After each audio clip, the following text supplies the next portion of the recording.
Hi ma'am, good afternoon po. Good afternoon naman po. Puwede po kayong magpakilala? Ako po si Silvina Rondilia, Mm. taga Purok 7, Muntinlupa City. Ilang taon na po kayo, Nay? 60. Mm. Ano po yung naging condition niyo po sa kalusugan niyo bago po kayo uminom ng puso? So, dati po, ang nararamdaman ko po sa sa tiyan ko po is yung nahapdi po sikmura ko, and then yung pagka kumain po ako, dumidighay po ako tapos may konting lumalabas na maasim. So, tapos nagkaroon din ako ng heartburn. So, sabi ko, ano ba 'to? Sabi ko, tapos nag-scroll sa aking Facebook. So, nakita ko po si Troso. Sabi ko, parang ano po ito, parang maganda po kasi nakikita ko po yung mga nagpapatotoo na gumaling sila. So, ako naman po, siyempre gusto ko rin pong gumaling. So, nag-try po ako. Uminom po ako ng 2 months. So, nakaramdam po ako dun ng ginhawa, nawala po yung heartburn ko. Minsan na lang kung sumumpong, siyempre, nakakakain minsan ng mga bawal. So, minsan sumusumpong. Nahinto lang po yun kasi nawala po yung budget. Pero ngayon po, nagkaroon po ng budget, so bumili po ako uli. Kaya gusto ko pong gumaling po ulit dito. Bale ano po yung nakaapekto po sa pang-araw-araw niyo simula nung nagkaroon po kayo ng sakit sa tiyan?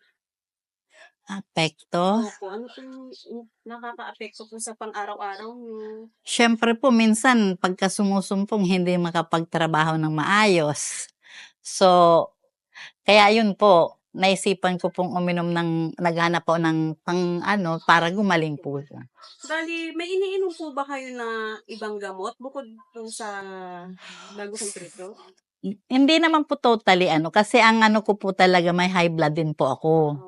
So, umiinom lang po ako nun if tumataas lang kasi hindi naman po lagi Pagka nakaramdam po ako ng medyo mataas ang ng BP ko, so umiinom po ako kasi ayaw ko naman pong uminom ng gamot. Kaya minsan lang po ako uminom. Pero mula po nang nag-take ako ng Troso, hindi na po nasumpong, tumaas man po 130 over 83 or 87, ganun lang. Hindi na po totally na tumataas na talagang maabot yung over 100. Hindi na po. Hindi na po. Bale, ano po yung mga naging niyo po, naging solusyon niyo po nung pag-inom niyo po sa puso? Bale, ano po yung nagpaayos ng Mula po nung uminom ako niyan, so nakaramdam po talaga ako ng ginhawa. Nawala po yung heartburn, hindi na po sumusumpong lagi yung heartburn ko, and then yung pagdighay, hindi na. Tapos yung minsan mahapdi ang sikmura, so wala na rin po yun. Minsan na lang, syempre, minsan nakakakain ng medyo bawal, minsan na lang sumumpong. Pwede po yung i-recommend sa kanila. Okay. Ako po, isa po akong gumagamit po ng Troso. Dati po, nakakaramdam po ako ng panghapdi ng sikmura, nagkakaroon ng heartburn, and then yung pagdighay po talagang matindi.